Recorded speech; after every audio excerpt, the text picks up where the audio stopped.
Hi, cricket updates కోసం మన ఛానల్ను సబ్స్క్రైబ్ చేసుకోండి. అలాగే వీడియో చూస్తున్న వాళ్ళు లైక్ చేయండి. ఇక విషయానికి వస్తే టీమిండియా మూడోసారి ప్రపంచ కప్ గెలిచి విశ్వ విజేతగా నిలిచిన తర్వాత టీమిండియా అభిమానులు, మాజీ క్రికెటర్లు, మాజీ కెప్టెన్లే కాదు మన రైవలరీ టీం అయినటువంటి పాకిస్తాన్ ఆటగాళ్లు సైతం టీమిండియాపై ప్రశంసల వర్షం కురిపిస్తున్నారు. At the same time Pakistan జట్టు టీమిండియాను చూసి బుద్ధి తెచ్చుకోవాలని సూచించారు. సొంత దేశం పాకిస్తాన్ పైనే ఆ దేశ మాజీ ఆటగాళ్లు తీవ్ర స్థాయిలో విమర్శలు చేశారు.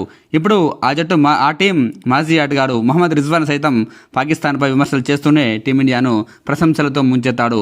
భారత్ను చూసి పాకిస్తాన్ బుద్ధి తెచ్చుకోవాలని సూచించాడు.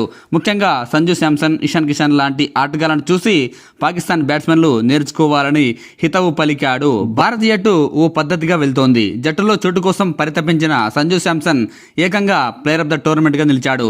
క్రమశిక్షణ లేదని పక్కన పెట్టిన ఇషాన్ కిషన్ ఏకంగా గ్రేట్ కంబ్యాక్ ఇచ్చాడు. ఒత్తిడిలో ఉన్న ఓపెనర్ అభిషేక్ శర్మ ఫైనల్లో కేవలం 21 బంతుల్లోనే 52 పరుగులు చేశాడు. నిజంగా వేరే పాకిస్తాన్ బ్యాట్స్మెన్ కనుక ఇలా అభిషేక్ శర్మలా ఫెయిల్ అయి ఉంటే పక్కన పెట్టేవాళ్ళు. కానీ టీమిండియా యాజమాన్యం మాత్రం తనపై నమ్మకం ఉంచినందుకు అతను సక్సెస్ అయ్యాడు. తన ప్రతిభను మరోసారి ప్రశంసించాడు ఈ పాకిస్తాన్ మాజీ ఆటగాడు. ఉగాండా, కెన్యా, జింబాబ్వే వంటి చిన్న జట్లపై గెలిచి పాకిస్తాన్ సంబరాలు చేసుకుంటుంటే టీమిండియా మాత్రం మూడోసారి ప్రపంచ కప్ గెలిచినా చాలా సింపుల్గా ఉందని వ్యాఖ్యానించాడు. ఒకవేళ పాకిస్తాన్ ఫైనల్కు చేరి ఉంటే 180 పరుగులు చేసి బౌలర్లు కాపాడతారని హ్యాపీగా బ్యాట్స్మెన్లు, ఫీల్డర్లు ఉండేవాళ్ళు. కానీ టీమిండియా మాత్రం 250 పరుగులు స్కోర్ చేసి కూడా మ్యాచ్ను వన్ సైడ్ చేసిందని భారత తెగువను గుర్తు చేశాడు.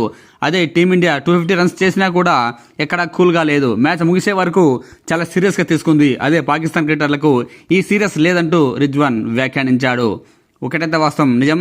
పాకిస్తాన్ ఆటగాళ్ళు కనుక ప్రపంచ కప్ ఫైనల్కు చేరి ఉంటే వాళ్ళు కనుక ఓ మాదిరి స్కోర్ చేసినా ఇక వాళ్ళ ఫీల్డింగ్ ఇష్టానుసారంగా చేసేవాళ్ళు. బ్యాట్స్మెన్లు 250 కొట్టే స్థాయి లేకపోయినా 180, 200 రన్స్ కొట్టినా కూడా ఇక మాదే గెలుపంటూ ఇష్టానుసారంగా బౌలింగ్, ఫీల్డింగ్ చేసి చేతుల మ్యాచ్ను ఓడిపోయేవాళ్ళు. కానీ టీమిండియా అలా కాదు. 250 పరుగులు పైగా చేసినప్పటికీ అద్భుతమైన క్రమశిక్షణ బౌలింగ్తో న్యూజిలాండ్ను కట్టడి చేసింది. చివరి వికెట్ వరకు టీమిండియా చాలా సీరియస్గా మ్యాచ్ను తీసుకుంది.